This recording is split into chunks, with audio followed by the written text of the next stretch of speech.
So, isang mapagpalang gabi po sa ating lahat. Muli ako si Mia Sebastian and welcome to our daily devotion with Pastor Russell Ocampo. And today, our devotion talks about humility make us beautiful. So, our scripture is all about Philippians chapter 2 verse 3 to 4. So, NIV version, do nothing out of selfish ambition or vain conceit. Rather, in humility, value others above yourself, not looking to your own interests, but each of you to the interests of the others. So, sa ASND version naman po, huwag kayong gumawa ng anumang bagay dahil sa pansariling hangarin o kayabangan. Sa halip, magpakumbaba kayo at ituring na mas mahalaga ang iba kaysa sa inyo. Huwag ninyong isipin lang ang sarili ninyong kapakanan, kundi isipin din ninyo ang kapakanan ng iba.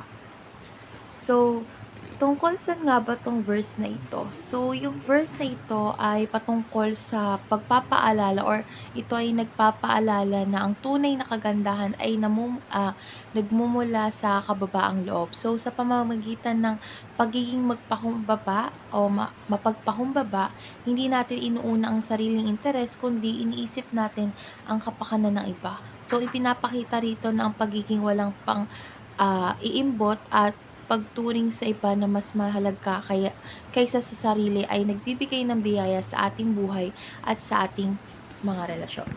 So, dadako na tayo sa ating teaching. So, yung first teaching is humility is being selfless. So, ang kababaang loob ay nagmumula sa puso na handang magsakripisyo para sa iba. Hindi iniisip ang sariling kapakinabangan or sariling interes. So, second is humility values others above oneself. So, itinuturing natin ang iba na mas mahalaga at iniisip ang kanilang kapakanan kaysa sa ating sariling hangarin, interes at sa ating sarili mismo. So, pangatlo, last teaching is humility, seek the good of others. So, yung tunay na nagpapakumbaba o mapagpakumbabang tao ay laging naghahangad ng ikabubuti ng ibang, hindi ng sarili. So, dadako na tayo sa ating application. So, our first application is practice selflessness. So, sa araw-araw na buhay, subukang gawin natin ang mga bagay na hindi para sa ating sariling kapakanan, kundi para makatulong sa iba. So, second is embrace a counterculture way of life. So, dapat sa mundo kung saan karaniwang inuuna ang sarili, dapat piliin ang daan ng kababaang loob at magbigay ng halaga sa iba or tumulong sa iba. So, last application is seek the good of others for Christ's sake. So, tulungan at mahalin ng kapwa ng may malasakit tulad ng ginawa ni Kristo para sa atin. So, dadako na tayo sa ating last part which is our discussion. And our discussion talks about on a scale of 1 to 10, 10 being the highest. How humble are you based on our devotion today? How can you improve yourself?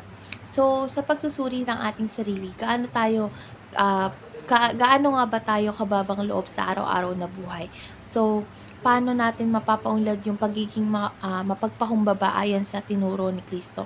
So, para sa akin is na-apply ko siya at nai-improve ko siya sa way ko ng pagtulong sa iba. So, kasi ako, ang ministries ko sa darating na November is outreach. So, yung outreach is naka-base sa feeding, medical, and relief. So, yung tatlong yon is nakikita ko yung pagiging selflessness ko sa sarili. Kasi, merong times na mas inuuna ko yung church kaysa sa mga bagay na dapat mas inuuna ko. Kasi, para sa akin is nakakalugod yun kay Kristo. And, tumutulong ako hindi lang dahil gusto ko lang or dahil may nakukuha ako.